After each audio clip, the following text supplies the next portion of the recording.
श्री स्वामी समर्थ। जय जय स्वामी समर्थ। स्वामींचं नाव घेऊन मी आजच्या ह्या नवीन व्हिडिओला सुरुवात करते। यंदा 21 जुलै म्हणजे सोमवारी आली आहे कामिका एकादशी।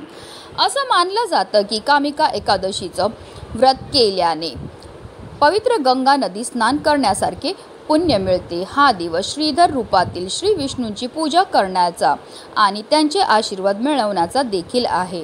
जेव्हा कामिका एकादशीचे काटेकोरपणे पालन केले जाते तेव्हा भक्ताला शांती आणि इच्छा पूर्ण होण्याचे आशीर्वाद मिळतात।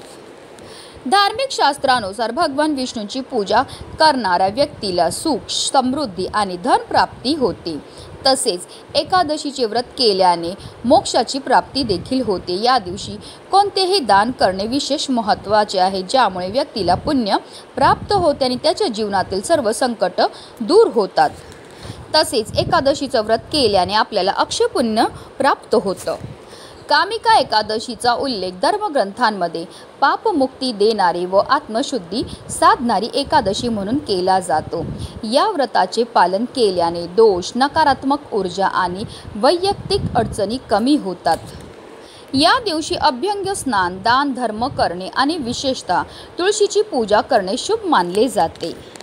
तसेच कामिका एकादशीचं व्रत केल्याने आपल्या पितरांचे सुद्धा आपल्याला आशीर्वाद प्राप्त होतात आणि जीवनातील पितृदोष दूर होतो। धार्मिक दृष्ट्या हा दिवस अतिशय महत्त्वाचा असल्यामुळे या दिवशी काही प्रभावी उपाय आणि सेवा देखील केल्या जातात।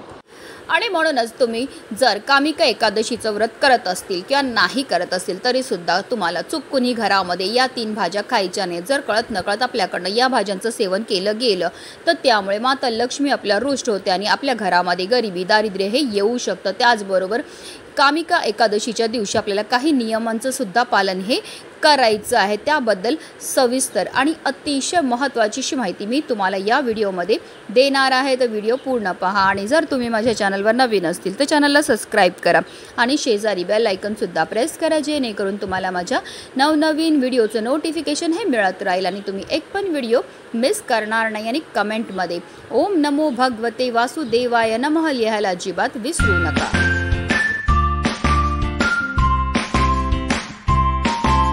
कामिका एकादशीच्या दिवशी आपल्याला ब्रह्ममुहूर्तावर उठायचे आणि अंथरुणामध्येच आपल्याला श्री हरी विष्णू, माता लक्ष्मी आणि महादेवांचं स्मरण करायचं आणि दिवसाला सुरुवातही करायची। त्यानंतर आपल्याला स्नान करायचे आहे आणि स्वच्छ वस्त्र परिधान करायचे। जर शक्य असेल तर लाल किंवा पिवळ्या रंगाचे वस्त्र परिधान करा। त्यानंतर सर्वप्रथम आपल्याला देवघरामध्ये दिवा हा प्रज्वलित करून घ्यायचा आहे, कारण कोणतीही सेवा किंवा कोणताही उपाय जर आपण अग्नीच्या साक्षीने केला तर त्यामध्ये आपल्याला निश्चितच सफलताही प्राप्त होत असते। त्यानंतर आपल्याला व्रत करण्याचा संकल्प हा करायचा आहे। आता तुमच्याकडे श्री हरी विष्णूंची मूर्ती असेल तर तिला तुम्हाला तामनामध्ये घ्यायचं, तुम्ही जलाभिषेक किंवा पंचामृताने अभिषेक हा करू शकतात। फोटो असेल तर तुम्हाला स्वच्छ पुसून घ्यायचा आहे।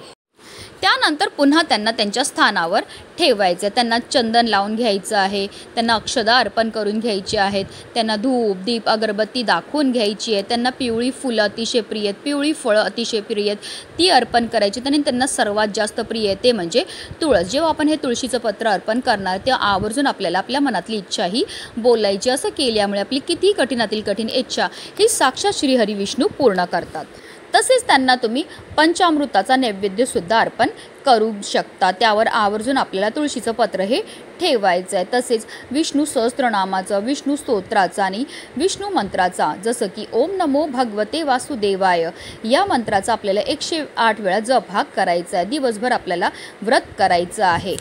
तसेच रात्री जागरण करून भगवान विष्णूंचे भजन कीर्तन करायचं आहे। द्वादशी तिथीला सकाळी स्नान करून भगवान विष्णूंची आपल्याला पूजाही करायची आहे। तसेच ब्राह्मणांना आवर्जून दान करावं आणि शुभ मुहूर्तावर म्हणजे पारण वेळावर आपल्याला उपवास हा सोडायचा आहे। आणि पारण वेळ ही द्वादशीला म्हणजेच 22 जुलैला सकाळी 7:05 आहे। यावेळी तुम्ही व्रत हे सोडू शकता। सर्वप्रथम आपण जाणून घेऊया की कामिका एकादशीच्या दिवशी आपल्याला कोणत्या नियमांचं पालन हे करायचे। त्यामध्ये सर्वात पहिला नियम म्हणजे तुम्ही व्रत करत असाल किंवा नाही करत असाल तरी सुद्धा तुम्हाला ब्रह्मचर्याचं पालन हे करायचं। तसेच कामिका एकादशीच्या दिवशी चुकूनही आपल्याला काळ्या रंगाचे कपडे हे परिधान करायचे नाही आहेत. तसेच या दिवशी तुम्हाला चुकूनही वडीलधारी माणसांचा अपमान करायचा नाही आहे, त्यांना अपशब्द हे बोलायचे नाही आहेत किंवा कोणाचंही मन आपल्याला दुखवायचं नाही. तसेच एकादशीच्या दिवशी चुकूनही आपल्याला तुळशीला स्पर्श करायचा नाही आहे, तिची पत्र तोडायची नाहीत किंवा तिला जलसुद्धा अर्पण करायचं नाही आहे. कारण तुळस म्हणजे साक्षात माता लक्ष्मीचं स्वरूप आहे आणि एकादशीच्या दिवशी माता लक्ष्मीचं निर्जला व्रत असतं. आणि जर कळत नकळत आपल्याकडनं तुळशीला स्पर्श केला गेला किंवा तिला जल अर्पण केलं गेलं किंवा ती जी पत्र तोडली गेली तर त्यामुळे माता लक्ष्मीचं निर्जला व्रत हे मोडलं जातं आणि त्याचे दोष जे आहेत ते आपल्याला लागत असतात. तसेच कोणत्याही एकादशीच्या दिवशी आपल्याला झाडांची पानं, फुलं किंवा झाडंही तोडायची नाही आहेत. आता जाणून घेऊया की ते कोणते पदार्थ आहेत जे चुकूनही आपल्याला कामिका एकादशीच्या दिवशी खायचं नाही. त्याच्यामध्ये सगळ्यात पहिला पदार्थ म्हणजे तांदूळ किंवा आपल्याला तांदळापासून बनवलेल्या कोणत्याही पदार्थाचं सेवनसुद्धा करायचं नाही आहे. एका आख्यायिकानुसार आईच्या क्रोधापासून वाचण्यासाठी महर्षी मेधांनी आपले शरीर सोडले आणि त्यांचे शरीर पृथ्वीत विलीन झाले. ज्या दिवशी महर्षी मेधांचे शरीर पृथ्वीत विलीन झाले त्या दिवशी होती एकादशी. असे मानले जाते की महर्षी मेधाचा जन्म तांदूळ आणि जवाच्या रूपात झाला होता, म्हणून एकादशीला भात खाण्यास मनाई आहे. तसेच आपल्याला एकादशीच्या दिवशी चुकूनही कांदा आणि लसूणचं सेवन हे करायचं नाही, कारण कांदा आणि लसूणसुद्धा तामसी पदार्थामध्ये येतं. तसेच घेवड्याचं म्हणजे वालाच्या ज्या शेंगा असतात त्याचं सेवनसुद्धा एकादशीच्या दिवशी केलं जात नाही. जर कळत नकळत आपल्याकडनं घेवड्याच्या भाजीचं सेवन केलं गेलं तर त्याचे दोष जे आहेत, त्याचे भोग जे आहेत ते आपल्या मुलाबाळांना भोगावे लागतात. तसेच वांग्याचं सेवनसुद्धा एकादशीच्या दिवशी केलं जात नाही. तसं तर संपूर्ण चातुर्मासामध्ये सुद्धा वांग हे खाल्लं जात नाही, कारण वांग हे तामसी पदार्थामध्ये येतं. तसेच तुम्ही कामिका एकादशीचं व्रत करत असाल किंवा नाही करत असाल तरीसुद्धा तुम्हाला कोणत्याही प्रकारचं तामसी पदार्थाचं सेवन हे करायचं नाही. तामसी पदार्थ म्हणजे मांस, मच्छी, मटण, मदिराचं सेवन हे करायचं नाही. जर कळत नकळत आपल्याकडनं या भाज्यांचं सेवन केलं गेलं तर त्यामुळे माता लक्ष्मी आपल्या रुष्ट होते आणि त्यामुळे आपल्या जीवनामध्ये अनेक प्रकारचे संकट, गरिबी, दारिद्र्य हे येऊ शकतं.